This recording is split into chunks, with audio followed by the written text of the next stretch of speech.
Nityananda Paramashivoham.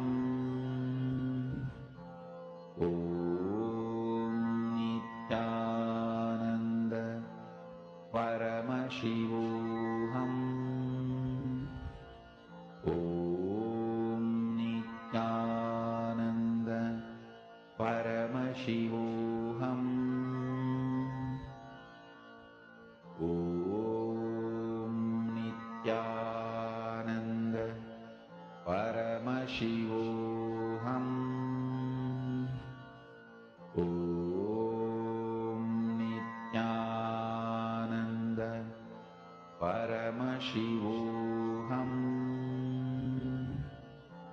Om Nityananda Paramashivoham. Om Nityananda Paramashivoham. Om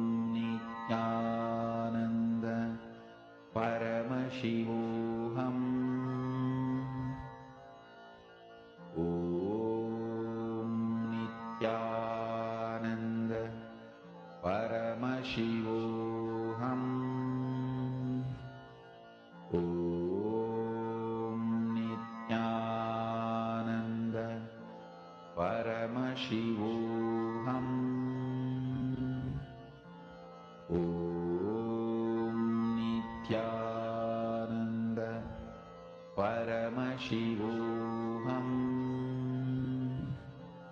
Om Nityananda Paramashivoham. Om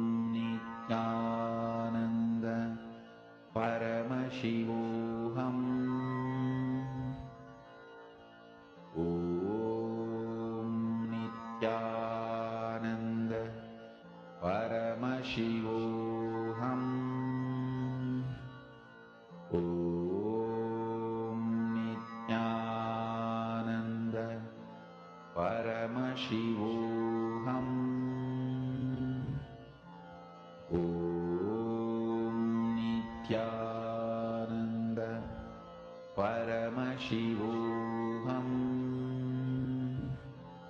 Om Nityananda Paramashivoham.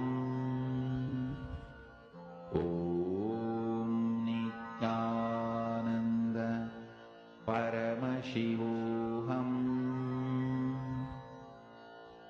Om Nityananda Paramashivoham. Om I request each of you to share. I request each of you to share. How many of you have started manifesting? Actually, when you're scanning, what is it that you see? When you try to scan someone, when you're trying to do this mind reading, right? What are the things that you're seeing in the third eye? Can I request each of you to share?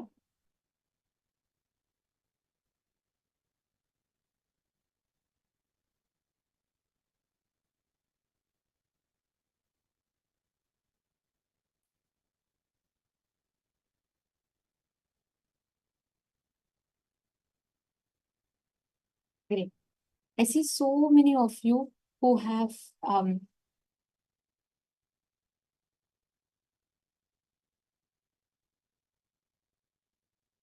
I see so many of you who have posted how you all have manifested. Okay, that's great. See, every time, whenever you want to manifest these powers, whenever you want to start having a breakthrough, focus on one thing. Again and again, bring your awareness on focusing the source of your first person. When you start, see, many times we clutch. We have a certain definition, right? So we start clutching onto that. We say, okay, this is how it should look, this is how it should be. Everything we have, we add our own definitions of it. Now, what is important is each time, whenever you have this as a problem, sit intensely and bring yourself to that unclutching. Again and again, focus on the source of your first person. When you start doing that, you will see how beautifully all the thought currents that holds you back, that does not allow you to scan, that does not allow you to manifest powers, that remains as an obstacle to you, will start leaving. Actually, Makrista, today, try this when you're going, whatever reason, purpose you're going, right? Have an intention, okay? Operate from the space of making that intention what you want to manifest as a result. Start creating space intensely. When I say creating space, I mean visualize that it is becoming reality and operate from that place. Make your decisions, strategies, plans, declarations, everything based on that. And actually, you will see it will start manifesting as a reality. You're understanding, Mama Krista Hayden? This for every one of you, any aspect, because especially the power of mind reading will, when you start manifesting this power, you will be able to see that what you speak will be 100% to another person's listening. It will not lead to conflicts because you will know what another person is going through and you will be able to speak to them into their listening without it leading to unnecessary conflicts, incompletions, or taking the whole path of the conversation to a different direction. So this will really help in all these aspects. So sit, actually practice this power. And Swamiji has given amazing samyamas for it. Intensely, when you practice those samyamas, when you manifest these powers, you will see it lead you to the breakthroughs. Hello. Now, we're all going to be entering to the next session for the day, where we're going to be understanding about the logic of consciousness. Today, we're all learning about conscious sovereignty. As we talk about it, it's important for us to understand what does it mean? What does consciousness mean? What does conscious sovereignty mean? We're going to be learning about that in this session. Let us listen to Swamiji's revelations on conscious sovereignty.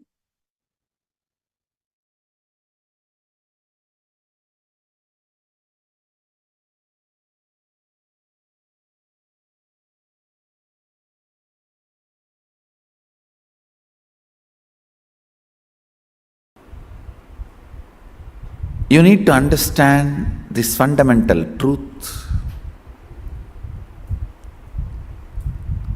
in all the levels. First person, second person, third person. I and you, and they. Whatever you perceive as your life, whatever you perceive as you, that needs to be brought to completion. That is the fundamental lesson of Sanatana Hindu Dharma. The first verse you hear from the source books of Hindu tradition, Purnamata, Purnamidam, Purnat, Purnamudachyate, Purnasya, Purnamadaya, Purnamevavasishyate. It is from completion happens completion. From completion, completion comes out and continues to be established in completion. It's not mathematics, understand? It is not logic of numbers.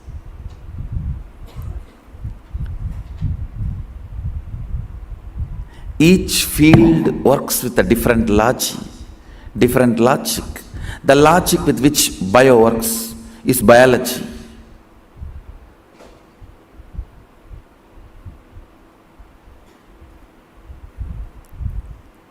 Each field has its own logic. This verse is logic of cosmos, logic of existence. In the space of completion, completion is established. From the space of completion, completion manifests. When the completion is established in the space of completion, completion remains as completion.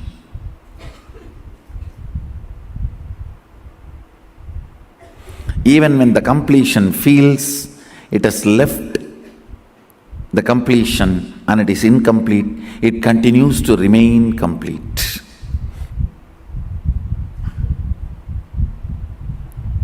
It's the logic of consciousness, logic of the cosmos. Today you will understand how the logic of the consciousness need to apply to you.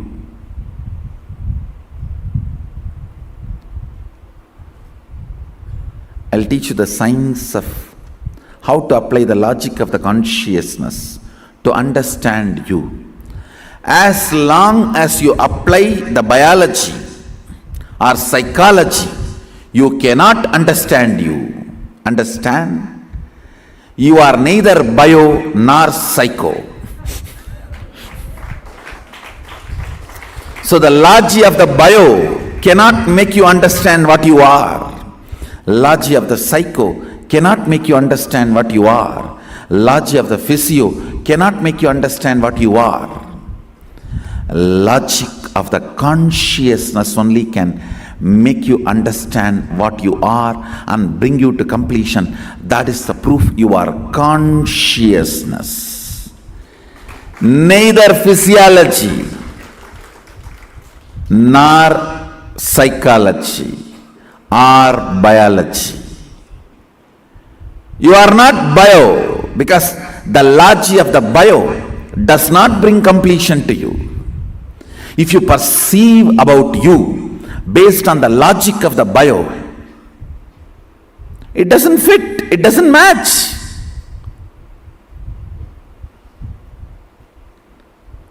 Tons of conflict, contradictions. In Karnataka, there's a beautiful story. Once Garuda comes down to planet Earth and sees so many Vishnu temples,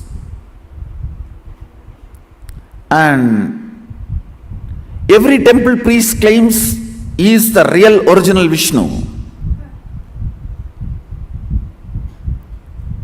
Garuda was confused and he wanted to know where the real Vishnu is standing. Vishnu gives him darshan and says, "Hey, you have my crown. Bring that crown and fit on every deity. Where it fits, that's me."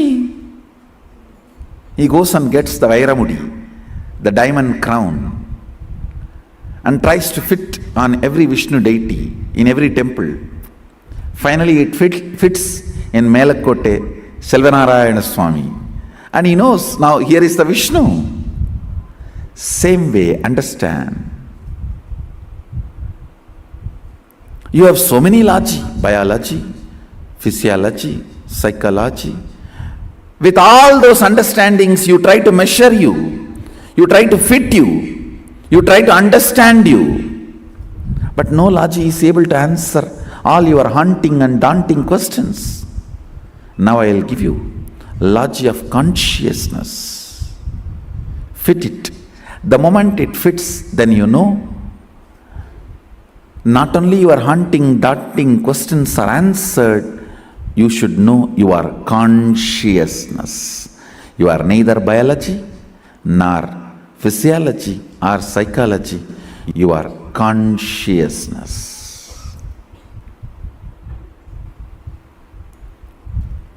If the crown fits for this, is Vishnu, because this crown was exactly made to the size of Vishnu. Same way, if this logic fits and answers all your haunting and daunting questions, then you are consciousness, because this is logic of consciousness. Today I'll introduce the logic of consciousness to you and bring completion to your being.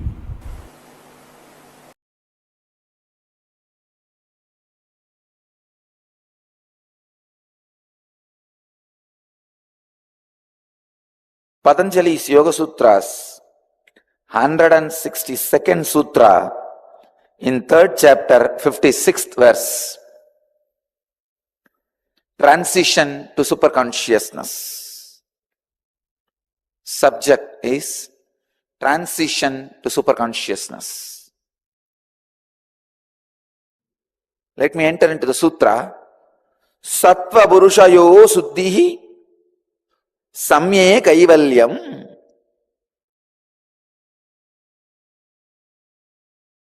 Swami Vivekananda translates this as, by the similarity of purity between the Sattva and the Purusha comes Kaivalya.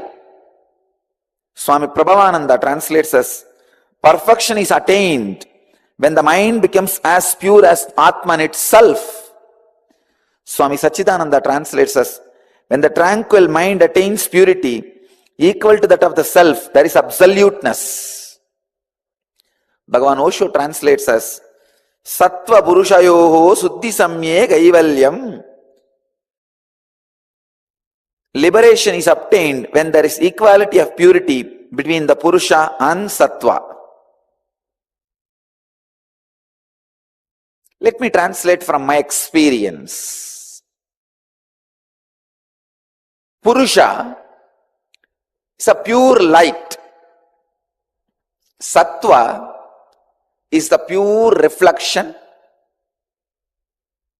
where there is no convergence, conflict, dust. Purusha is a pure light, what we call as God, Atman, consciousness, enlightened knowledge, Guru's energy, whatever you name it, it's one. The source, Hiranmayi Garbha, the source from which everything originates, the source from which everything expresses itself, the source on which everything stays. I'll give you the example. The light in front of me can be considered as the Purusha, source. And this mirror can be considered as the body. The exact reflection of that light, where it falls, you can see now the reflection falls and the reflection reflects on the wall. The reflection area exactly where you see the reflection of the pure light, that is called Sattva, innermost intelligence.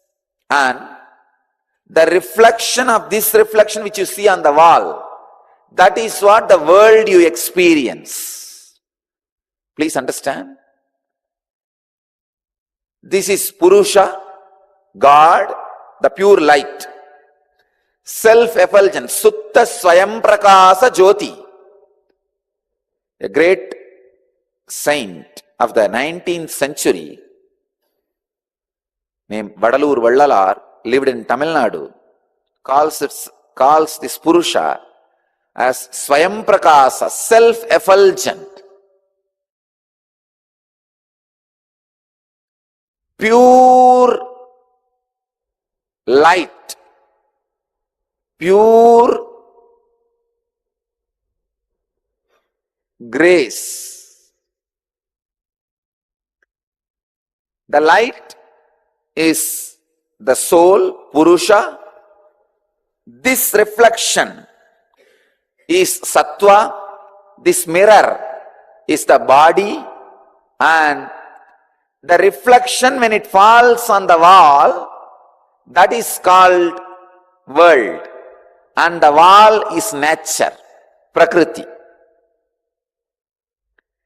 If there is a small disturbance in the mirror, means broken or dust, impure, the reflection, Sattva, will not be proper. Now, if the reflection is not proper, Sattva is not proper, you will never be able to experience the source. Enlightenment means This deflected reflection, instead of falling on the wall, if it falls back on the light source, it is enlightenment. Understand? This is the body. That is the Atman. The reflection, exact reflection spot is Sattva. Now you can see that light is falling on the wall, the deflected reflection. It falls on the wall. Now this light, this mirror, this body is not enlightened. It is in ignorance. But slowly that guy is trying to move, becoming ashramite, and slowly becoming closer. Now he is enlightened. Even with a little bit of dust, a master can make deflection to make fall on the source.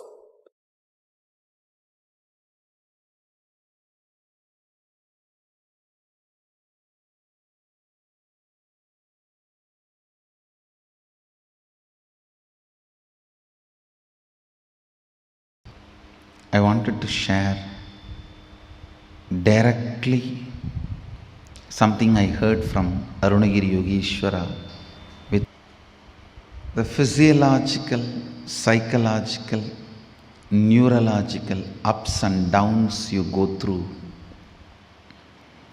perceptions and experiences you have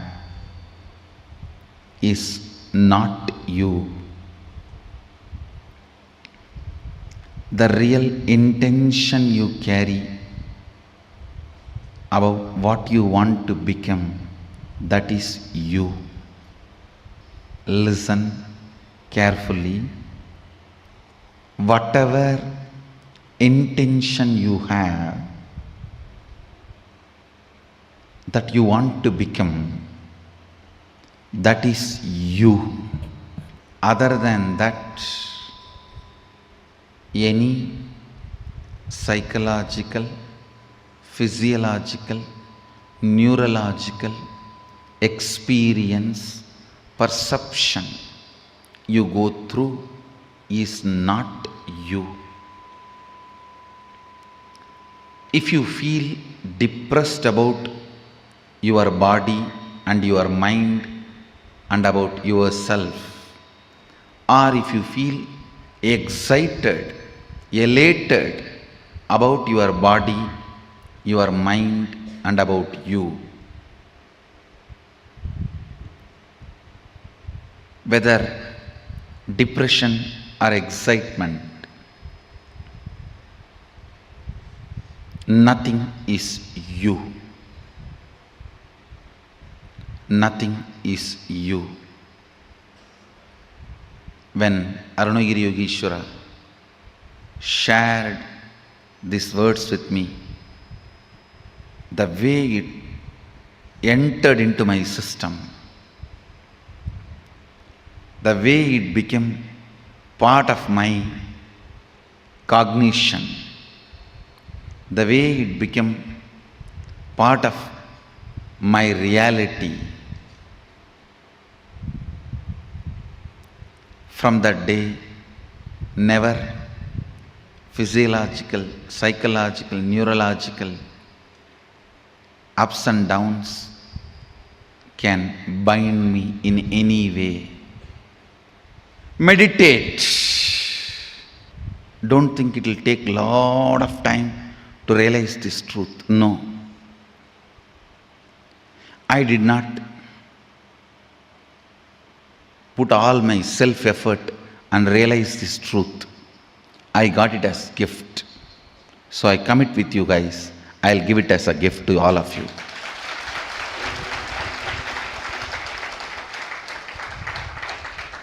Ultimately, I received it as a gift.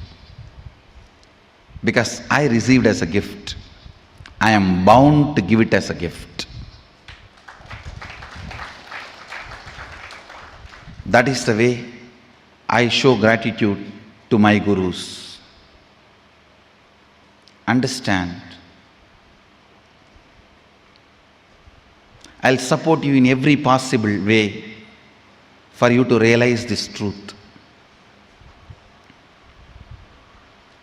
decide from now. Declare it to yourself and others. Declare it to yourself and your teamily. I am just my intention to be. Other than my intention to be, no other experience, psychological, physiological, neurological, whether my experience, I have body, I don't have body, or the life is a blessing or life is a curse, or excited about my identity or depressed about my identity, that is not me, that cannot touch my intention of what I want to be, because my intention is living, but the physiological, psychological, neurological effects are non-living entities. Non-living cannot bring suffering, cannot affect something which is living. Non-living cannot affect something which is living. Declare your intention of what you want to be. Other than that, no other physiological, psychological, neurological experience is real for you.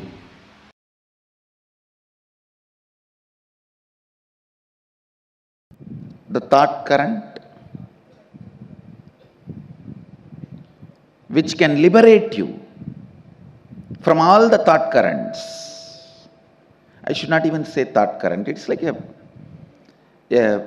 Kundalini current which can liberate you from all thought currents. I'll remind you all, I am what my intention to be. Anything other than that, physiological, psychological, neurological ups and downs are not me. Now today, few organic fertilizers to grow this thought current. Organic fertilizers to grow this Kundalini current. Thought current is too poor word. Whatever liberates you can't be called as thought currents. That is Kundalini current. Every Kundalini current make your whole system as bliss pot. Your whole blood, bone marrow, everything becomes such beautiful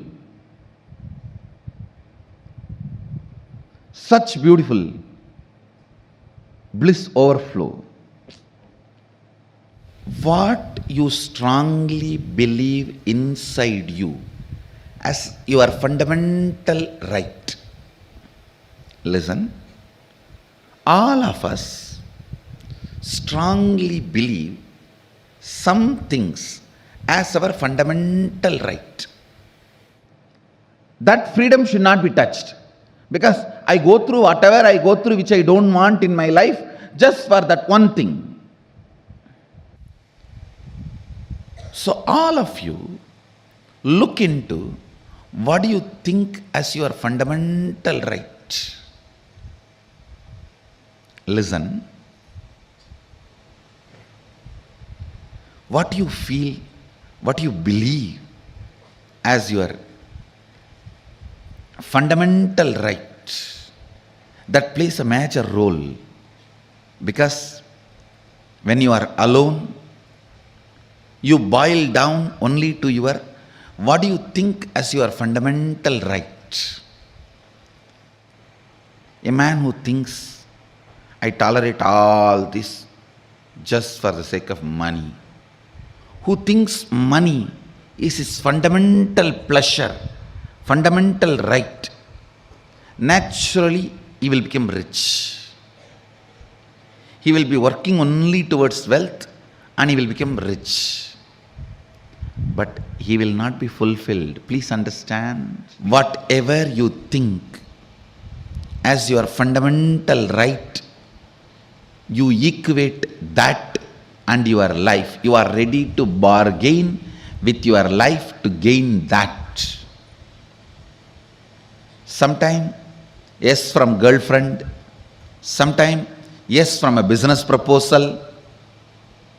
Sometime, yes, for pleasure. Whatever you equate as your fundamental right in your life,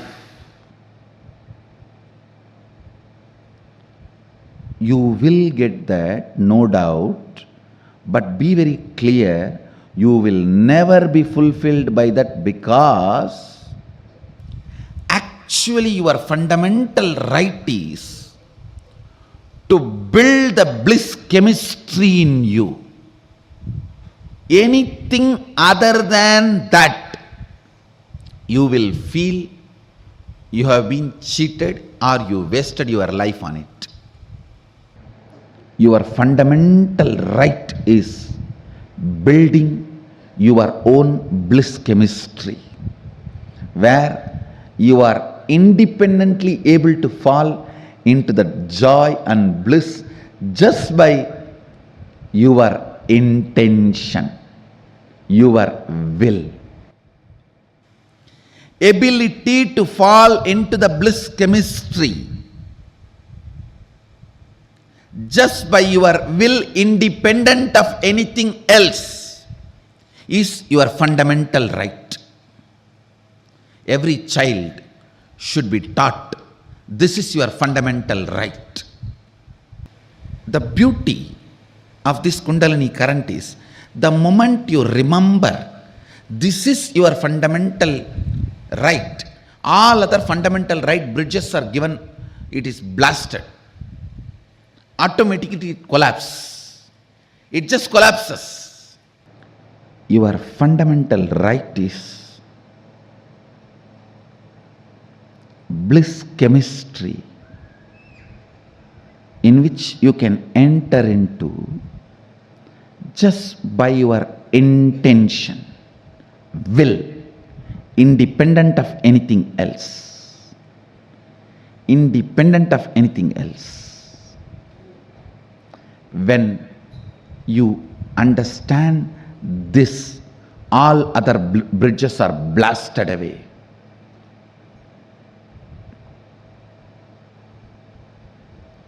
It is not to be practiced, just but to be decided. Understand?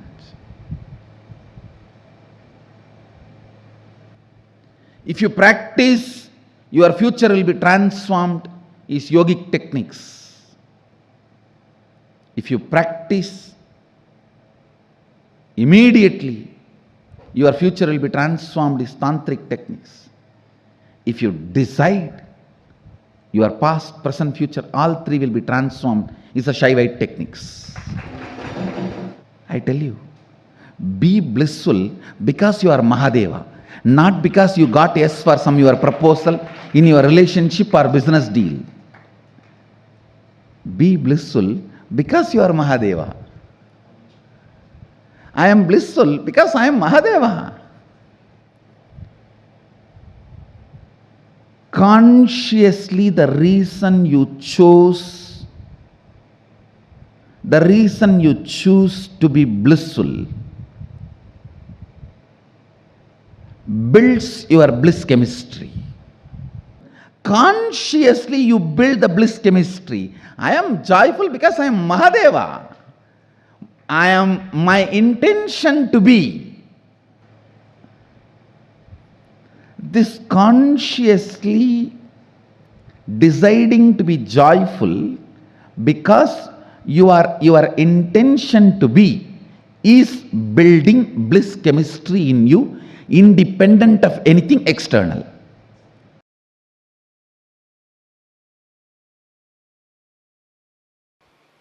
I'll just connect and tell you clearly.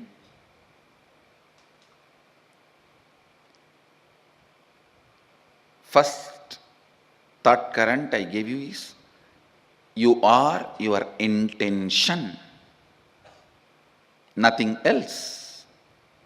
Neither physiological nor psychological or neurological experiences are you. You are beyond all of that.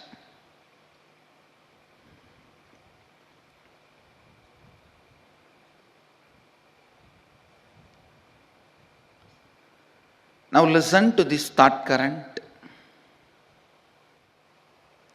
Everything your life is made of is your very expression. Listen, everything your life is made of is your very expression, experientially playing with them, changing them, altering them, manipulating them is powers, siddhis.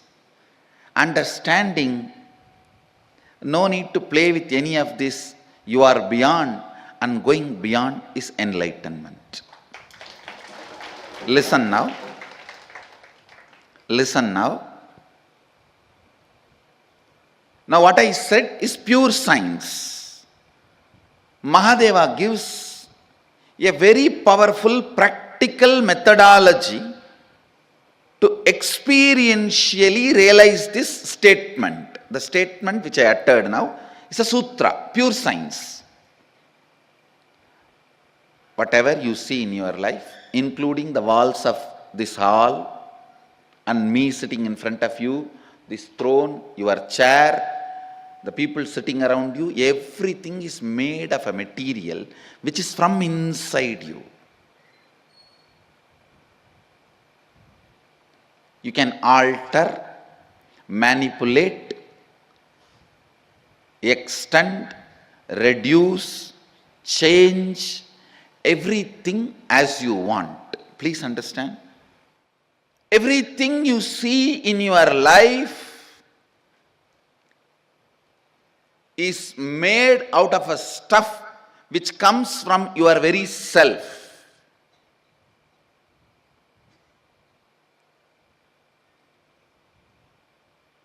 The wax, the material in which your waking state is made and your dream state is made, that material is from you, inside you, just like cobweb. It's from you, the material is manifested. Listen. Mahadeva says,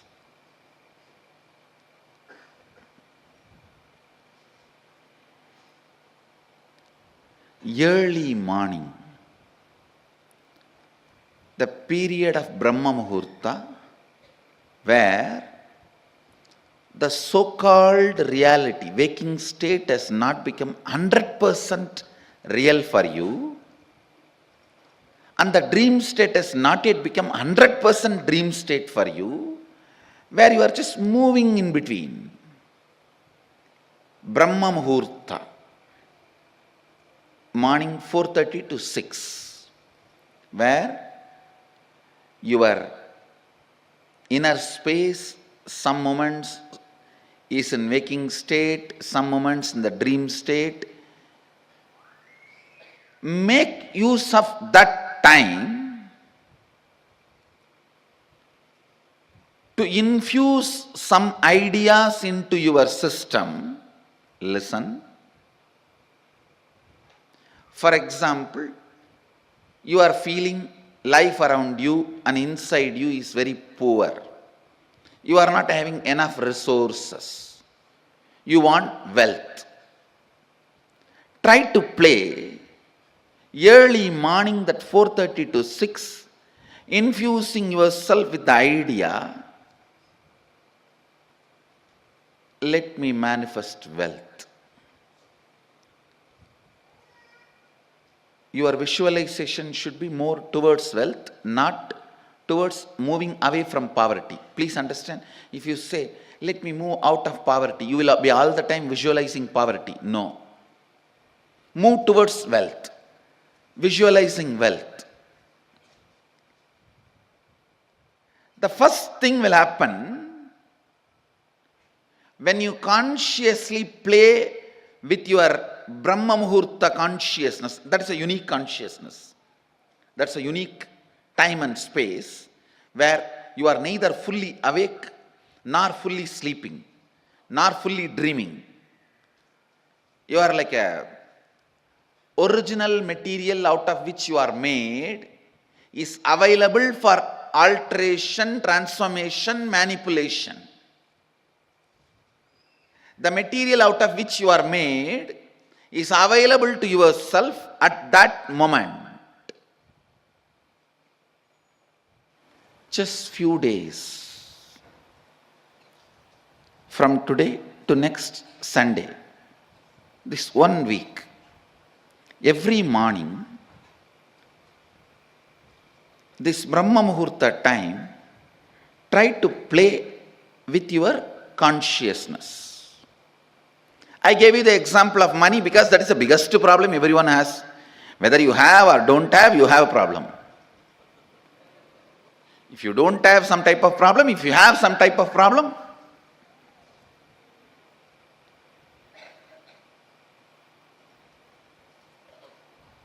you can work on even your health. You can work on your relationships. You can work on your fulfillment, feeling alone, empty, lonely, on anything you can work. Try to visualize what you want to manifest. It will not take more than 3 or 4 days for you to realize actually you are setting the trend and thought current. You are setting the trend and thought current of what you want to express in that Brahma Muhurta time. Sleeping during that time means wasting your life. Do not entertain. Please listen. Do not entertain the thought currents which are not directly conducive for your life at those moments. Because whatever you entertain during that time will become part of you. Now play with this thought current, this Kundalini thought current. The first realization you will have is your whole life is not solid as you think. It is just liquid or semi-solid. It is liquid or semi-solid. You can manipulate it. You can manifest it. You can play around with it.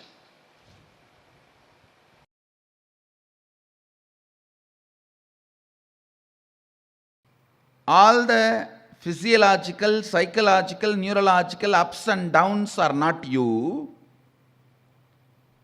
but the space in which they are happening is you, because all of them remind you your source.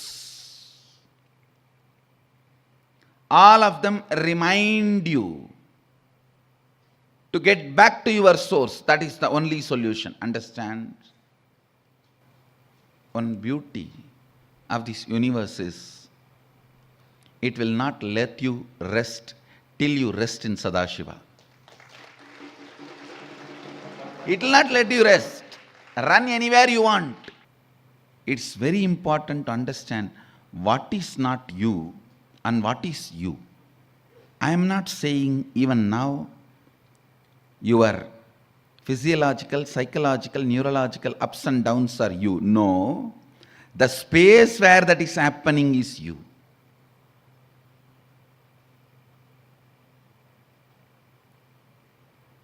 Your guests are not you, but the space where they are staying is you. This revelation, this thought current is very important for you to create yourself as you want. First of all, you should know what is you and what is not you, so that you know what is you, which is the source material. Your physiological, psychological, neurological ups and downs are not you. Means, whether you feel sexually aroused or frightened and shrinking, or filled with the excitement of that future victory, or shaken by the fear of future failure, all these are not you, but the material, space, stage on which all this dance is performed, that stage is you. The muscles on which this memory dances is you. The biology on which this biomemory jumps is you. Then you should know, why are you allowing this stupid biomemory and stupid muscle memory in your biology and your muscles? Because your God particle need to strongly remember it is not particle, it is God. God particle is all the time try to be particle. It need to know you are God, not particle.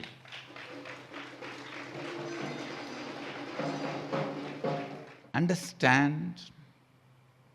The stage, the space where the neurological, physiological, psychological ups and downs happen. The stage, the space is you. Purpose is to remind your space of God. Please listen. You are not God particle, you are God.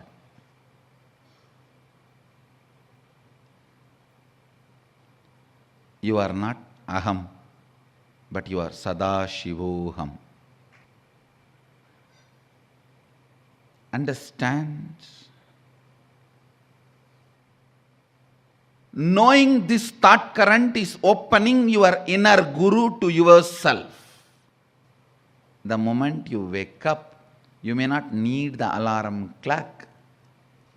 So, the moment you remember Sadashivoham, the physiological, neurological, psychological ups and downs will automatically stop, even if you don't do anything to stop them. Because they served their purpose.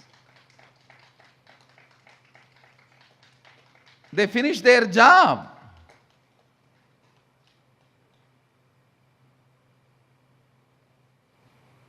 Every fear stroke comes with a message.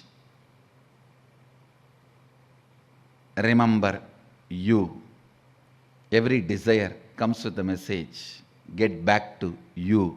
Internalizing this thought current will put you in perpetual completion, Sahaja Samadhi.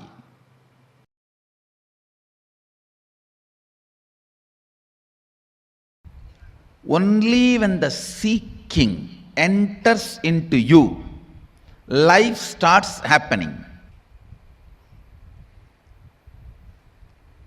I am seeing many people discuss, express in such a way, they think the lifestyle of seeking is an alternative lifestyle. No. No. It is not alternative lifestyle, it is native lifestyle. Only when the seeking enters, the life itself starts in you. Till then, whatever you may have may be style, but not life. Understand? Maybe style, but not life. Don't call that as lifestyle. Seeking integrates you. Seeking evolves you. Seeking awakens you. Seeking aligns who you are to yourself. I tell you, till the seeking starts, even you will not experience what you call as you. I know the stupid human beings who think they are rich by having only money. Understand? Poor are those who have only money. Uneducated are those who are educated only in schools.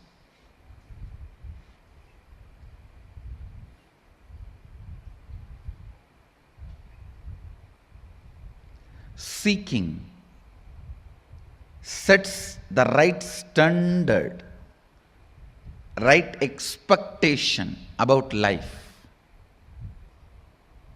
All these words have no meaning till seeking enters into you. Till you start questioning your very existence. Till you start analyzing genesis of your identity. Till you start looking. Please understand, I am not saying till you find answers. No. Because seeking can never find answer. It can only find experience. A seeking, please understand, seeker never finds answers. He finds only experience. Seeking actually awakens the seeker to his original state. Seeker never finds answer. He only finds his nature. Sadashivatva.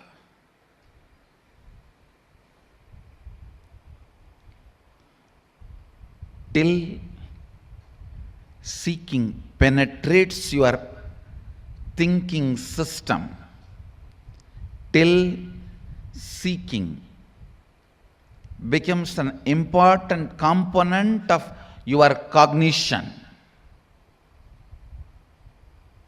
life has not started in you. Life starts when seeking becomes your cognition. When the seeking becomes your cognition, everything becomes sweet.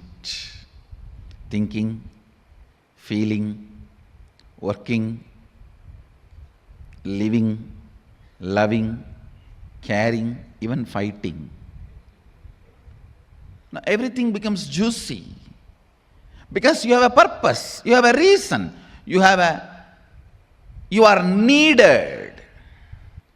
Truth of the life, sacred secret of the life, the Satya of Sadashiva,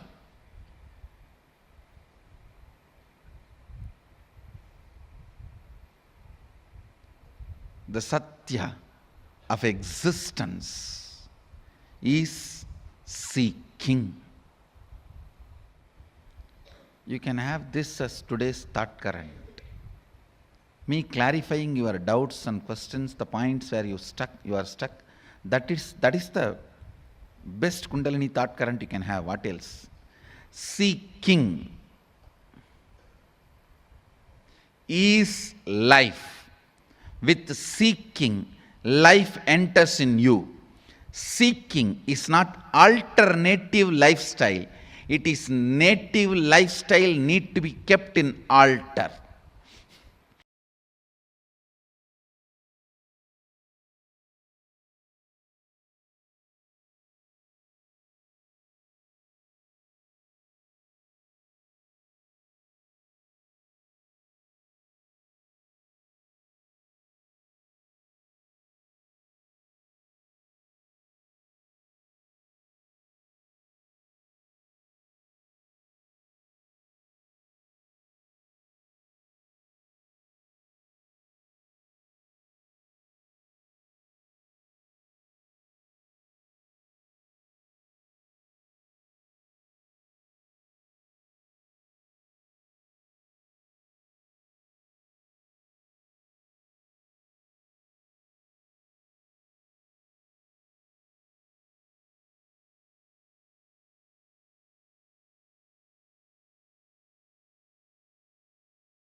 Swamiji is very beautifully revealed to all of us about the 5 Kundalini currents. Right? What are the Kundalini currents? The logic in which the consciousness operates, logic in which the consciousness functions. Like Swamiji revealed, the way how consciousness operates in us. It comes from the fundamental understanding that you are eternal. As long as you associate yourself with any other ephemeral aspect of yourself, it will constantly be like yes on one time and yes no on another side, and you'll feel like a constant dilemma. But when you associate yourself, when you identify yourself as consciousness with the eternal aspects of consciousness, every aspect, everything of what you do, you will experience the nirantaratva, the nityatva of it, the eternity dimension of it. Now, let me start this with a small question. Who can post the 5 Kundalini currents that Swamiji revealed in this session? What are the 5? Swamiji said 5 main points as the essence of the session. What this session? Swamiji revealed 5 main points. Who can post it? Please post it in the chat.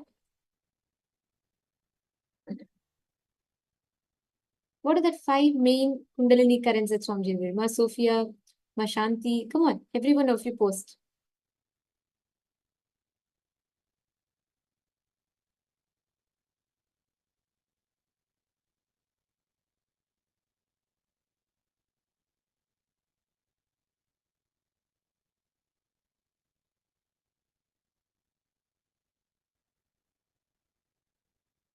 Ma Mary Claire? Okay, ma, no issues, ma. We'll attend to it. Ma Mary Claire, don't worry. Sit now, and for the power manifestation, we'll attend to it.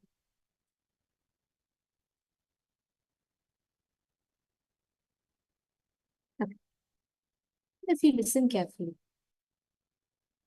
you need to start seeing all the aspects of your enlightenment, where how you let the consciousness as your identity, as opposed to the different aspects. See, all physiological, psychological, neurological ups and downs are not you. But the space in which they happen is you.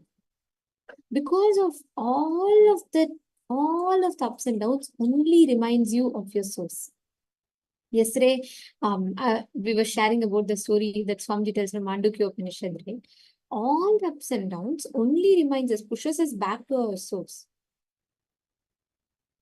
So when you are clear with what you want to be as your purpose, declare that purpose and start operating from that purpose. First, take a minute. Each of you make a declaration of what you want to be consciously. Please spend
Hope all of you have finished reading. Now, in what you have decided as the intention that you want to have, consciously what you have decided, what you are intending to be. Pen down all the psychological, physiological, neurological ups and downs that you experience, which is preventing you to be what you want to be. Write on all of them, all the physical, physiological, psychological, neurological ups and downs that you face in life. Pen them down, write them down. See, only when you start understanding, when you start dissecting the physiological, psychological, neurological ups and downs that you face, you'll start seeing how you can shift out of it. So please take a minute, pen down the ups and downs you're facing in each of these aspects.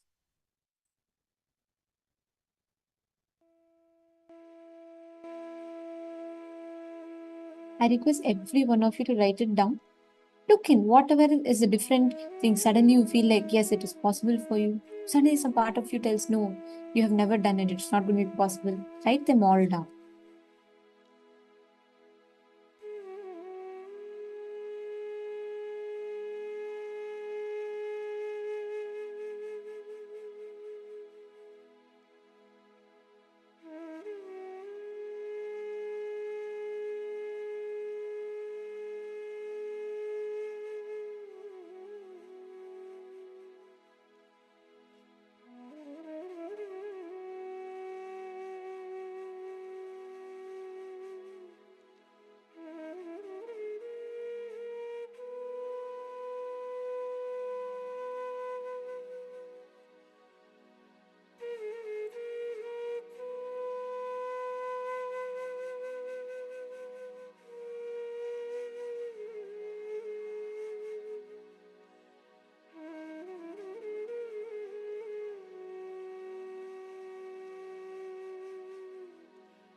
accept as well.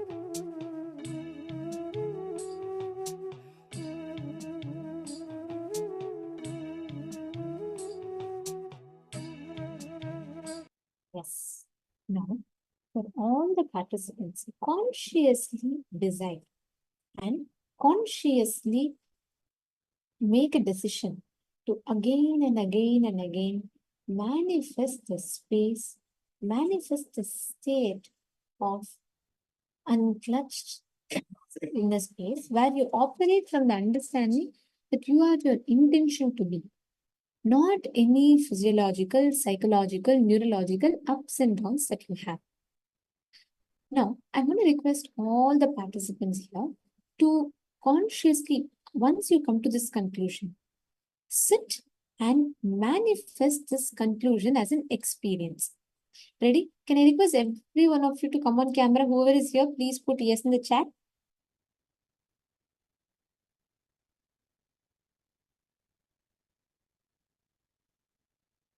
Okay. Ma Ananda Parameshwari, Ma Purushananda, you both can partner.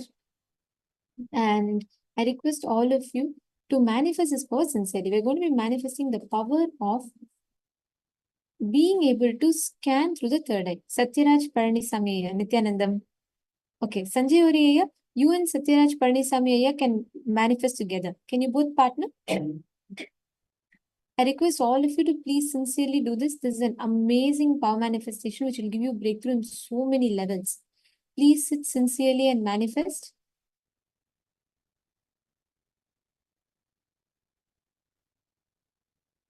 I request all of you to partner Ma Purushananda and Ma Parameshwari, Satyarajaya and Sanjayoriya, Ma Kareen, Ma Jingo. Can I request every one of you to please partner Ma Shanti, Ma Sophia? Okay, now listen carefully. Again and again, consciously come to the conclusion that your consciousness, Satyaraj Paranisamaya and Sanjayoriya, both of you may have not known each other. But as consciousness, the source of who you are is known. You have the ability to know what is happening in another person. You have the ability to understand the thoughts that is happening in another person, and you will be able to know all the details. Sit now. Both of you can connect with each other and manifest the power of mind reading. Okay, so I'll tell you what exactly it is. Satyaraj Paranisamaya and Sanjay Oriya. Now, Satyaraj Paranisamaya, let's say you are thinking of a mango, some image, right? You're going to think of an image, and Sanjay Oriya can scan and find out what exact image you're visualizing.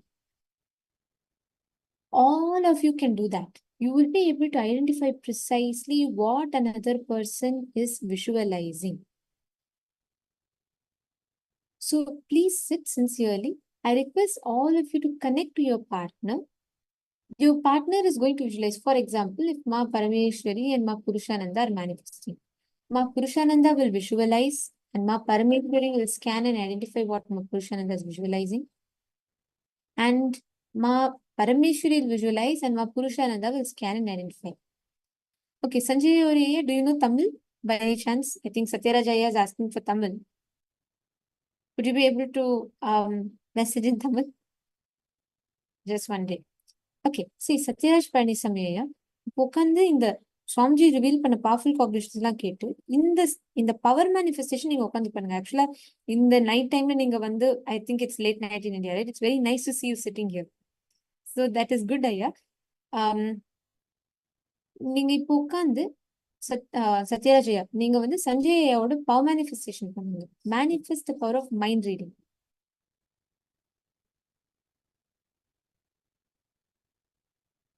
All the others, please stand. Connect to a partner. Now visualize one image. Okay?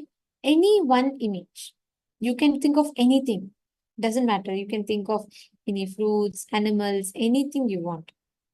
And you're going to have your partner scan and identify what is the exact image that you are thinking of.